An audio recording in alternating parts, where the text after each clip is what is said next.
Guys, what is up? Back at you once again. It is your boys, Chin, that freaking Mark. What's up, everybody? It's Diggity D. How's it going? Returning to the Monday Night Raw nutshell. It has been a minute. How long's it been?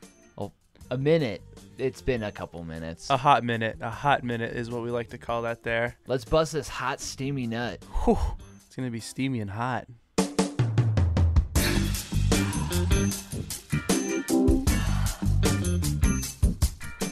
Alrighty, guys. So, opening up this here episode of Monday Night Raw, we have them talking about how the women are going to be main eventing WrestleMania, which is something I already thought was going to be happening. But you know what? They're clarifying, and it's actually going to be happening. Damn right. Yep. Right? About damn time. Exactly. Ronda Rousey comes out in her fucking 3-part opening promo here. Just like, hey, I'm going to say something. Mic drop. No, I actually have something else to say. Okay, mic drop. You know what? One more thing that I have to say. Mic drop. Good fucking Lord, Rousey. Like, made her look and sound stupid. Yeah, it was kind of silly for sure. Yeah, so after she does this stuff for 3 times, Becky and Charlotte both come out because we have ourselves a beat the clock match going down. Beat the clock challenge. Shit, yeah. In fact, how about you tell the people about this beat the clock challenge, my dude? So this beat the clock challenge, it's pretty, if you've seen beat the clock challenges in the past, you know how they go. So anyways, the first matchup we have Ronda taking on Sarah Logan, and Sarah Logan taps out at 1:25. So that's the first match, and these matches are consecutive, by the way. It's all one after the other. So then we have Charlotte taking on Ruby Riott, which would be a good match later on down the line, I think. But yeah, this one she doesn't win it in time, Charlotte, so she's eliminated from that one. After that, it's Liv versus Becky, and you know what? Becky's gonna get the win with 7 seconds to spare, 7 whole seconds. So yeah, Becky wins the Beat the Clock challenge, and she's building up some steam for that WrestleMania main event. Building that steam up, yes, from the heat, I guess it would be, right? The heat. But it was good because Ronda was so confident that she was like, yeah, you guys can't beat that. Yeah. Beaten, bitch. Got beaten. Yeah. So next up, we had what was going to be Finn Balor versus Bobby Lashley and Lio Rush. But Lio Rush comes out with his loud mouth, and he's just like, I'm not cleared for the graps tonight, so someone needs to take my position. And you know what? Former WWE World Champion, it's Jinder Mahal, comes out. But you know what? Jinder Mahal would still kick my ass in a fucking second. Like, mine too. Yeah, no doubt about either of those. This match was totally awesome, though, because it was just Finn Balor handling shit. Yeah, he wins it, actually, right? Yeah, straight up, yep. Like with the coup de grace. It took like 2 minutes. Yeah, and who did he pin again?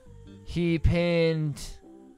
well, he didn't pin Bobby Lashley, that's for sure. Ooh, that's why I asked him that one. And then guess what we have happening right after the match? Sprinkle it in, sprinkle it in.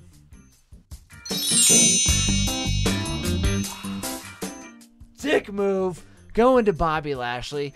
I guess we could call this the wrestling equivalent to unnecessary roughness. Just beating down on the Singh brothers for no good reason other than he lost the match and he's frustrated. He beat the shit out of all 3 of them and didn't care about it. Dick move. So next up, we have those NXT call-ups. Aleister Black and Ricochet taking on the WWE Raw Tag Team Champions, The Revival. And it's a pretty decent match. I still feel bad for The Revival just because they're losing matches every week on Raw. As the champions. It sucks. But yeah, we have this cool little spot at the very end of the match where we have a double black mass, and then we have Ricochet doing whatever the flip is called. Oh, it's a 6,050 spin? Yeah, that's what we'll call it, yeah. Just because I can't remember the numbers. It's pretty close to that one. But yes, they get the win, 1, 2, 3, building up some more heat and steam in the WrestleMania realm of the world. After the matchup, we have Drew McIntyre coming back out and saying, hey, Roman Reigns, are you going to accept my challenge? And he says, I'm not talking to Reigns again here, you guys. I'm talking to Joe, the man. That is how he said it. Joe, the man. The man. You know, and he starts talking about his kids and all this stuff and his family. And Roman Reigns doesn't like that. So he comes out and he's like, yeah, I'll accept your challenge. And then, yeah, next thing you know, Roman Reigns bitch slaps him. And then they start fighting each other. Don't mention my family, bro. Then he hits him with the Claymore kick, and yeah, that's the end of the segment, and now it's official. We have Roman Reigns taking on Drew McIntyre at the Mania of sorts. Next up, we are going to have Sasha Banks versus Natalya, and what is a good match here, but you know what always goes better with a good match? A disqualification to ruin it all. Oh my Lanta. That, of course, being Nia and Tamina coming out for, I think, the second week in a row now. I want to say that's correct, yeah. Ruining a match. And it's like, you know what? Beth Phoenix with her fucking giant arms. Please don't ever punch me with them, Beth Phoenix. I apologize in advance for any shit talking I may do. She is a strong, independent woman. Oh my God. Goddamn. There is no doubt about that. But, yeah, Beth Phoenix is basically just like, girls, stand back. I got this. She handles things. Cleared the fucking ring. It was amazing. I enjoyed it. Yeah, no, it was really fun to watch, for sure. And then later in the night, Charlie Caruso in her little sweater there is talking to the Boston Hug Connection, and she's just like, you guys are going everywhere, taking everyone on. Like, what's up with this? And Sasha basically implied what Diggity totally called off camera, that being a multi-woman match for WrestleMania for them pretty championship belts. Yeah, so I'm guessing it's the Iconics and who else you got? Give it to me. Nia and Tamina, and then Beth and Natalya, obviously. So you got the chance. Why don't you just throw in Kyrie and Io? Just do it. Just fucking do it, WWE. Doesn't have to be 4 teams. Why not 5? Right, Why not 6? right. Why not 11? Next up, we have another moment of bliss. One in the ring this time, not at the entrance. Yeah, they did it in the ring this time, which I made a comment about while we were watching. I just thought it was fucking I know, weird. you were very upset about it, and I guess I didn't even realize it like that, but I was like, you know what? You're right. Get your fucking act together, WWE. Like, make up your fucking mind. What are we doing here? Jesus. Anyways, so she comes out and she talks about how she needs to make this WrestleMania the best it can be as the host, and she cannot have any distractions. She cannot have anything destroy what's going on. And when she's talking about is the whole Braun Strowman and the 2 dudes from SNL. I can't remember their names because I don't want to look at the fucking paper right now. Anyways, so it doesn't matter. So yeah, there's a little bit of a back and forth video where they're via satellite and Braun's in the ring. And yeah, it turns out that they're both going to be in the Andre the Giant Battle Royal, which... Does that mean Braun's going to be in the Andre the Giant Battle Royal? Well, no, because he already talked about it. So is this going to be like 2001 Royal Rumble where Drew Carey was eliminated by Kane? He's going to offer him money. The Hardy Boys are just like in there going at it, and Drew fucking Carey of all people comes out. Like, what the shit? Would that be hilarious? But is it going to be one of those situations? I understand what WWE's doing, but I will talk about it here. I fucking do not like this angle. I think it's horrible. I do not want it to happen, but whatever. Tell me how you really feel. Exactly. All right, next up we're going to be talking about Baron Corbin, the most hated man in professional wrestling right now, versus Apollo Crews. And how weird was it when Baron Corbin came out and they just listed off all of his former accomplishments? It's like also a list of all the things he's lost over the years, if you kind of think about it. Dipshit. He's a dumpster fire. Let's just get it out of the way. He is a dumpster fire. We all know this. This match wasn't really that long, though. It was an end of days for the win. For the win! Sorry, Apollo. Sorry. Remember a couple weeks ago when he was like kind of getting a push? Yeah, I was going to say about like a month. Yeah, member berries. Just, they member, right? So next up, we have Seth Rollins coming out talking about how over the weekend he was hanging out with fans, signing autographs, and how everyone told him, you got to beat Brock. You got to beat him. Slay the beast. So now he's like, oh man, no, I knew how important this match was, but I didn't know how important this match was to all of you people.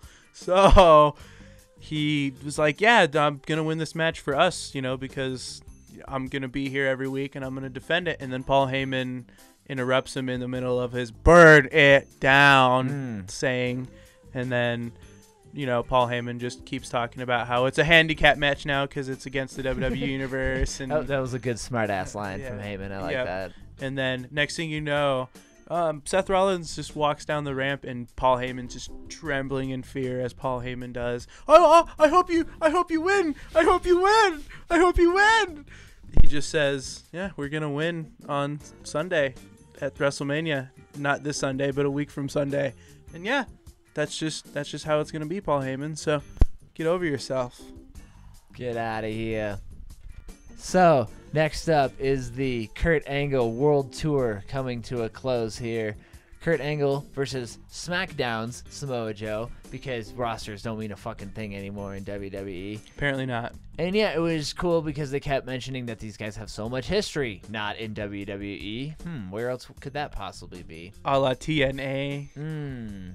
Mentioning things without mentioning things there. But yeah, they were just getting down on the graps. Joe went to put a hold in, and it was like weird because I looked away for a second and it like wasn't a roll up, but Angle had Joe in a pin from out of nowhere, and then yeah, World Tour's running strong. Angle for the win. Yep. Next match is against AJ Styles on SmackDown tomorrow. And then next week against Mysterio on Raw. Which, I didn't hear about that one. I barely caught it last minute. I meant to put it down. But yeah, just another SmackDown star coming on Raw, so whatever. Oh yeah, they're just like loading them up with like all these top names. Yep. Love it. Yep. Then we are going to have Triple H talking a whole heap of shit on Batista. Just, again, bringing up how he's always leaving WWE whenever he doesn't get what he wants. And he's referencing the promo from last week while also referencing the Spice Girls. Like, that was fantastic, Triple H. It was pretty funny, I'm not going to lie. It was great because I was like, okay, people like us are going to get that. But, like, so many little kids have... What's a Spice Girl? Huh? What? What is that like a variation of a Bratz doll? Triple H is reading off requests from Batista's lawyer from a letter that took him for fucking ages to get out of his jacket there. And what it all boiled down to here was that Batista wants Triple H to put his career on the line at Triple H, which isn't really a huge thing because it's not like he's a full-time wrestler and his career is pretty much behind him at this point. But Triple H, you know what he said? Hell yeah, brother. Yeah. I still think Triple H has a lot left in the tank, but so... Oh, shit, yeah. He's not at that point where, like... I'm just saying in the sense that, like, he... You know, he wrestles at WrestleMania, and that's about it. Exactly. Maybe SummerSlam. Should be a good match, though, and... No holds barred. Interesting promo. Interesting. For a match that came out of nowhere, like, they're doing good with it, I'd say. The build-up. That's because they're old school guys, and they know what to do, so there we go. Ruthless aggression. Brother. Alrighty, it's main event time. It's Drew McIntyre taking on Deanie Weenie Ambrose. That's right, I called him Deanie Weenie. And yeah, it's a last man standing match, and it's pretty decent. It's not amazing. It's really just Drew McIntyre just beating the holy living shit out of Dean Ambrose. And Dean Ambrose almost gets the win, and then there's a nice little table spot where the tables sit there on the corner of the ring there, and Drew puts Dean through it, and then he gives him a nice Claymore kick for the win, and that's going to close out this episode of Monday Night Raw. Another Claymore. The man is Claymore crazy tonight. 2 Claymores. Alrighty, guys, and that was another episode of Monday Night Raw on a Monday, and let's just whip it out already, would we? The grading scale, of course, is what I'm referring not talking to. About your trouser snake there. Yeah, nothing else would be referenced here, of course. Guys, just to go over it once again, we're talking about the shat, the crap graps, the dece, when it's not too shabby, and when the graps are happening. You know what? And this episode, all in all, was a lot of WrestleMania building, right? Yeah, it was for a WrestleMania that's just been kind of put together. I mean, for a WrestleMania that is just kind of getting put together and is looking to be the longest fucking thing in the goddamn world. Oh my god, you guys. I'm looking forward to sitting on my couch for 9 fucking hours to watch this event. Taking a whole day off of work for this thing. So gonna buy another SD card just so we can record all the reactions. Strong dece is gonna be the grade on this one here. Very strong dece. Yeah, not like it was anything, meh, but it was just not quite grabbing it. It was nice that we had 3 wrestling matches in the first hour. That was. What would you say the highlight was, real quick? Just real quick. The highlight, real quick, Elias getting robbed on television. That was amazing. If you didn't catch that, that was the best. That was the best. And there you go, guys. talking about Graps once again. Diggity, just play us on out, would you? Alrighty. Well, it's been me. It's been everyone's favorite bearded friend. I did it for you. Thank you. That Diggity D. Chin, that freaking Mark. Just keeps getting better and better, you guys. A week from Sunday. That's what the entrance Tron said. Stay tuned for this guy on SmackDown tomorrow night. Me with that NXT on Wednesday. Keeping up with it. And then, we'll see you soon. We got other stuff coming out. Don't forget to like, share, subscribe, and follow. Do all the fun things that we like to do. Check out Crap Graps, and we will definitely be getting back to doing reactions for the WrestleMania season. It's going to be a big one, huge weekend. Everyone knows about it. Too sweet, Mahiski. Woo! Until next time, we'll see ya.